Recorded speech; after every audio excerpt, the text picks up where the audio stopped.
So I need to know from you, Ivan, like, how do you do it? Like, I mean, it's a big question. I get it, but you know, you lost a couple of players last year. You lost a couple of players the year before. You just keep. I don't know whether is it because you've got a good nursery of people out there. Is there a secret?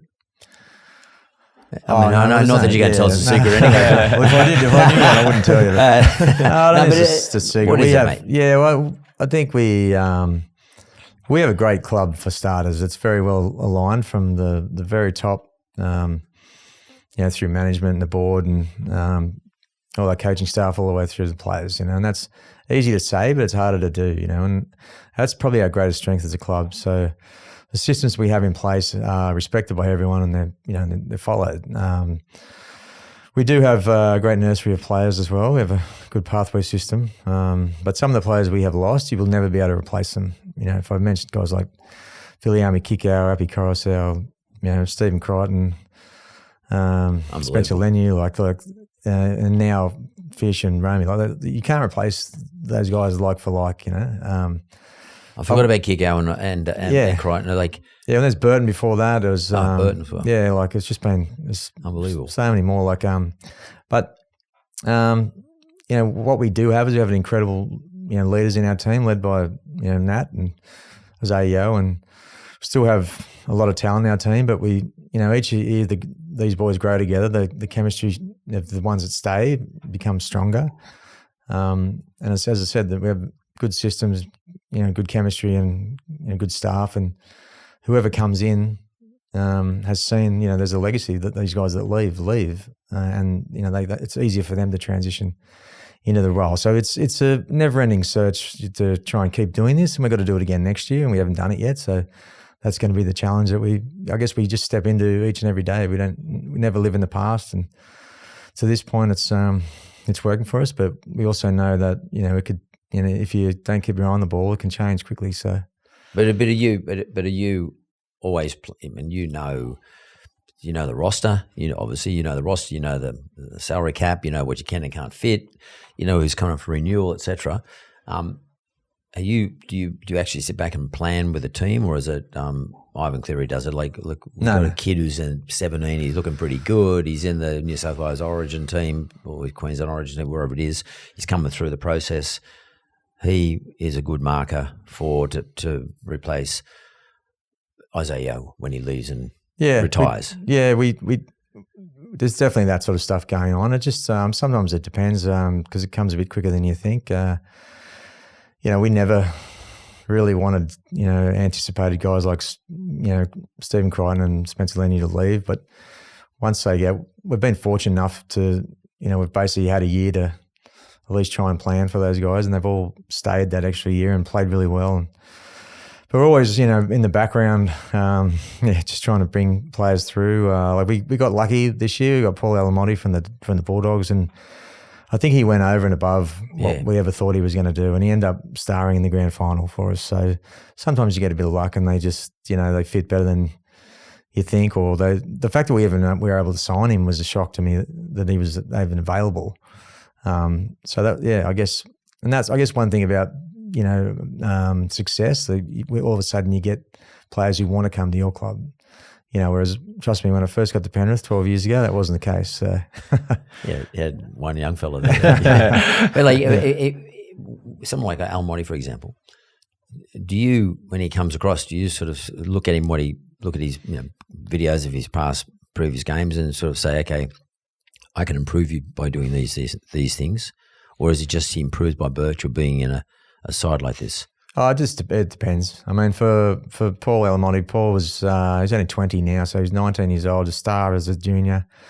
I was actually wondering there must be something wrong with him, the fact that we can actually sign him, why the Dogs are letting him go. But I guess they were just on a bit of a different track, looking for quicker success maybe. I don't know, but.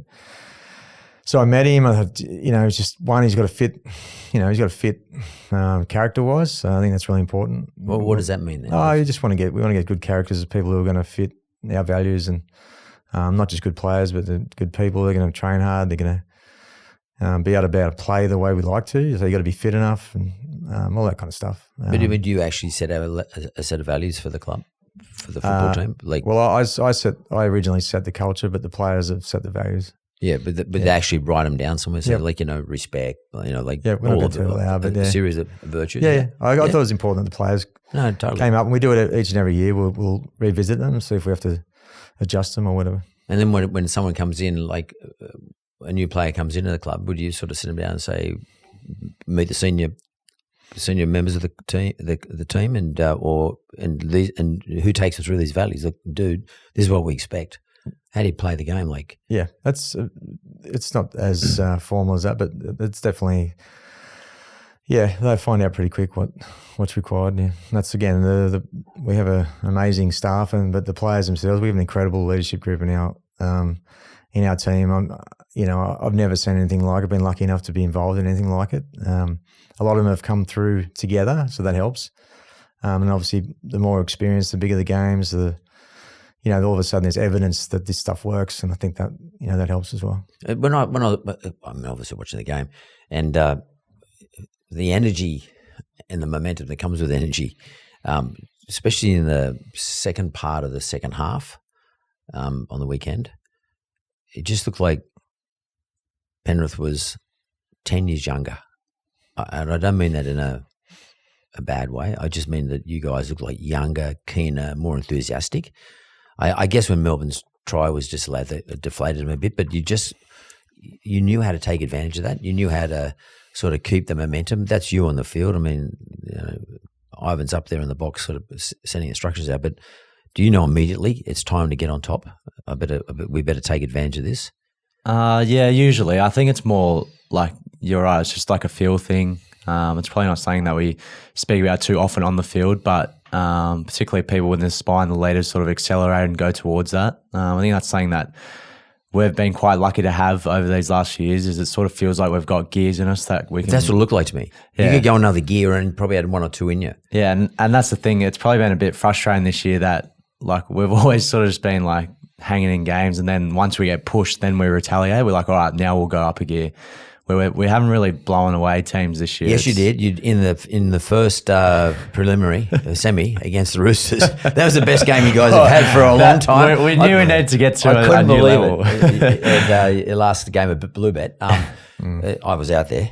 And my God, I just wish I enjoyed it. No, I didn't enjoy it at all. You need a passport to get out. Yeah, I wasn't sure what to wear, but someone said, "Don't wear your suit." No, but it was actually great. It was a great atmosphere. It was rugby league, what it used to be when I was a kid growing up. That's what it feels like to me. Yeah, it was just everyone's into it. I mean, it's a pretty hostile crowd to be in front of. Yeah, they love playing the East, mate. You know that. Well, it's just like going down to Melbourne. I guess is the same feeling. But you guys actually did kick into a big gear. That was a big gear change. And then I think every game you played after that was a new gear. Yeah, it looked like that. And then even in the grand final, you looked like you just kept increasing the gear, kept saying, okay, well, you're going to match me? I'll go this way. You're going to match me? I'm going to go this way. That's what it felt like to me. And I'm wondering about the leadership on the team, the boys, you guys. Are you talking to each other? You're saying, listen, let's just fucking crack them again. Let's just put it into them harder. Yeah, in a game like that, I think you fall back to your training and also experience. And I think all of those, as you're sort of talking about, that all comes from our training. It's something we talk about our training constantly. The hard work we've put in, we know that it's going to pay us back when we need it. Because when you're actually in the moment, it's like everyone's pretty fatigued and just sort of trying to gel together, but everything's happening so fast. So you probably don't get time to say that in the moment, but you sort of get looks at each other and sort of know that it's time to step it up a bit. And I think that's something that us as a group, through experience, that sort of feel of it has been something that we just haven't even had to speak about now. It's sort of know that you need to accelerate, and particularly in grand finals. You know each other that well. Yeah. And I think that's combinations, experience in big games. And I think that's probably when I felt it the most on Sunday night, where you didn't even really need to say stuff to each other, you just knew what was required and what was going to happen.